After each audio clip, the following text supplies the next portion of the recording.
Mariana, y un placer compartir el panel con tan distinguidos colegas. Este, bueno, por ser el último, creo que me toca un poco más difícil porque todos los anteriores han sido súper buenos en sus argumentos. Así que mientras hablaban, estaba tratando de pensar qué cosa innovadora incorporar a la charla. Y en ese sentido, es que me voy a tratar de referir a algunos ejemplos donde yo sí creo que definitivamente la industria minera es un motor de innovación y lo ha sido en el Perú. Y en esto me asocio también a las palabras que se expresaron por todos los anteriores expositores respecto al tema de confianza. Yo creo que la innovación tiene que estar íntimamente ligada a la creación de confianza y a la interrelación de esa confianza entre todos los sectores que participan de la industria. Eh, el Perú hace unos 20 años tenía un nivel de producción que se ha multiplicado enormemente en el sector minero. Han habido más de 30.000 millones de dólares de inversión directa. Eh, el Perú produce hoy día 5 veces más cobre de lo que producía entonces 500.000 toneladas, hoy cerca de 2.500.000 toneladas.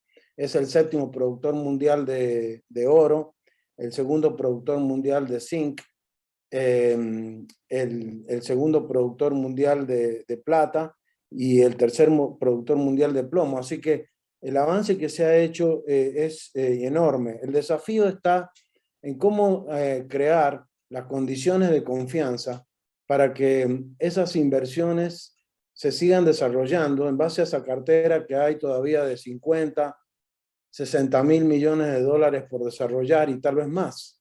Y sobre todo en un mercado en el que actualmente se están dando condiciones similares, aunque por otros motivos, a las que se dieron en el superciclo anterior, en el que se coincidió, en el que coincidió en la situación de mercado internacional con unas regulaciones y expectativas de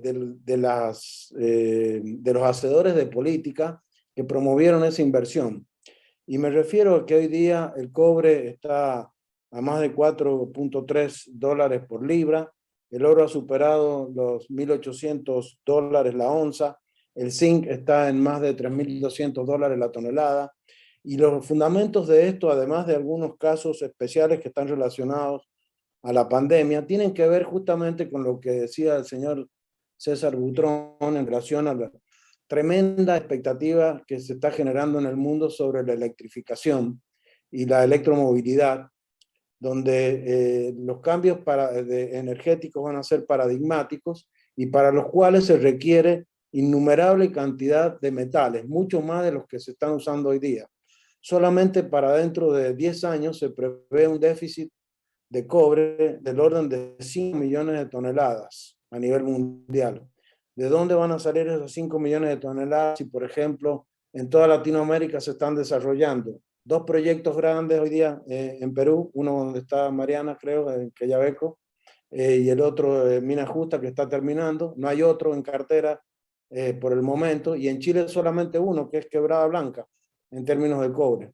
Entonces, y ni hablar en los otros países de Latinoamérica, ¿no? Especialmente, por ejemplo, en Argentina, en mi país, que podría desarrollarlo, donde las condiciones de inversión son sumamente negativas, como todos ustedes saben. Entonces, habiendo dicho esto, yo creo que el país sí ha hecho cosas innovadoras en la industria minera. Fíjense ustedes, para poner un ejemplo muy concreto, en el año 2004, cuando la empresa en la que trabajaba yo nos hicimos cargo de las Bambas, Chalhuahuacho era un pueblo muy pequeño, muy pequeño.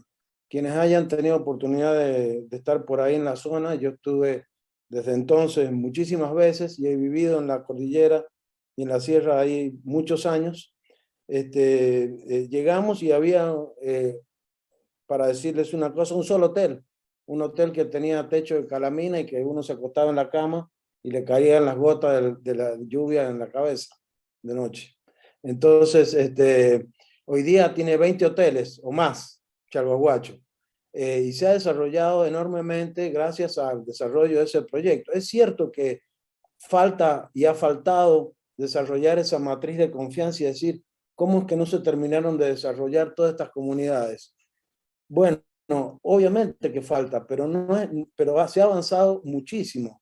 Se hizo un programa de reasentamiento ahí único en el mundo, conducido por los parámetros del Banco Mundial, donde se reubicaron 450 familias en un pueblo que se construyó como una ciudad autónoma, con todo, con iglesia, escuelas, agua, desagüe, casas elegidas, el arquetipo de la casa elegida por las comunidades, etc.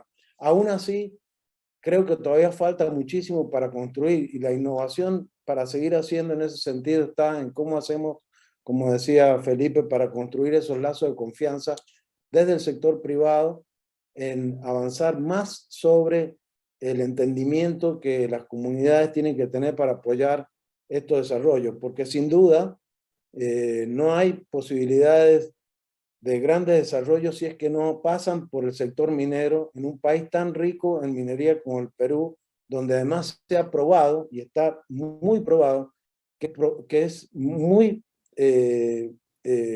efectivo hacer procesos mineros, aún en zonas que no tenían nada de desarrollo de infraestructura, nada, cero, como por ejemplo la zona de Las Bambas o la zona de Antapacay también, que tenía un poco más de desarrollo, pero donde se desarrollaron otros proyectos también de gran envergadura, como además de Antapacay, Constancia, y todos los otros que se pueden desarrollar en ese corredor sur, que es tan importante en las manifestaciones de yacimientos de cobre en el mundo. Así que el sector minero sigue siendo un motor de innovación. Hoy día, si ustedes van a ver cualquiera de las operaciones mineras, están llenas de las últimas tecnologías, el mundo digital ha entrado de lleno, existe la posibilidad de incorporar equipos autónomos, minimizar los riesgos del personal a niveles de eliminarlos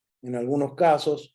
Se utilizan tecnologías de aerorelevamiento con drones, se utiliza de todo tipo de tecnologías modernas que se incorporan rápidamente porque el sector minero está siempre ávido de progresar en 3 o 4 aspectos centrales. Primero, la seguridad. Segundo, la gestión ambiental. Tercero, evitar conflictos con las sociedades de su entorno. Y cuarto, y no menos importante que todos, es en hacer cada vez más sostenible la operación económica, para lo cual la única forma de reducir costos, que es lo único que puede controlar el sector minero, ya que el mercado no lo controla, es utilizar tecnología y cada vez más tecnología. Entonces, yo sí creo y estoy muy optimista, bueno, debe ser porque los mineros somos optimistas desde nuestras entrañas, no encontraríamos minerales, de que las situaciones pueden amalgamarse utilizando un término minero para que los intereses se conjuguen y se cree confianza. Y yo creo que hoy día realmente las autoridades tienen un rol importante en la generación de confianza. Yo creo que el Perú, mirándolo desde afuera, no tiene tanto un problema de crisis económica, sino un problema de crisis de confianza. La crisis económica es una consecuencia de una crisis, eventualmente si ocurre, creo que todavía no está en un nivel de crisis económica significativo, pero eventualmente está mostrándose una tendencia a ese camino, y yo creo que esa crisis es derivada de una crisis de confianza. Así que finalmente el mensaje para terminar es, la minería tiene todo el potencial de generar espacios comunes de diálogo para seguir avanzando y seguir haciendo progresar a todo el país. Muchas gracias. Muchísimas gracias, José. Muy concretamente, está claro que uno de los problemas más serios que hay para la creación de confianza en el entorno minero es la asignación de recursos, no la falta de recursos. Recursos hay, pero está claro que no se ejecutan, no llegan bien, no se distribuyen bien, y esto genera cada vez más y más desconfianza. Yo creo que el sector privado debe involucrarse, obviamente no para cambiar lo que está presente en la legislación, sino para coadyuvar con el Estado en ver cuál es la forma más eficiente entre el Estado, las comunidades y el sector privado de poder hacer asociaciones que permitan una ejecución efectiva de estos recursos que se vuelquen en beneficio concreto de las poblaciones del entorno de la minería. Hay muchísimas cosas que se han hecho, pero hay muchísimas más que se pueden hacer. El Perú es uno de los países signatarios del EITI, que es una organización internacional que está destinada a supervisar el pago de impuestos y la ejecución de impuestos de las industrias extractivas.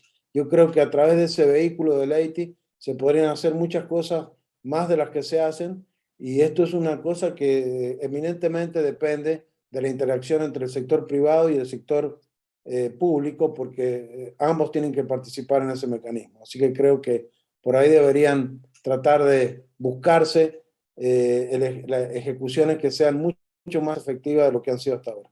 Gracias.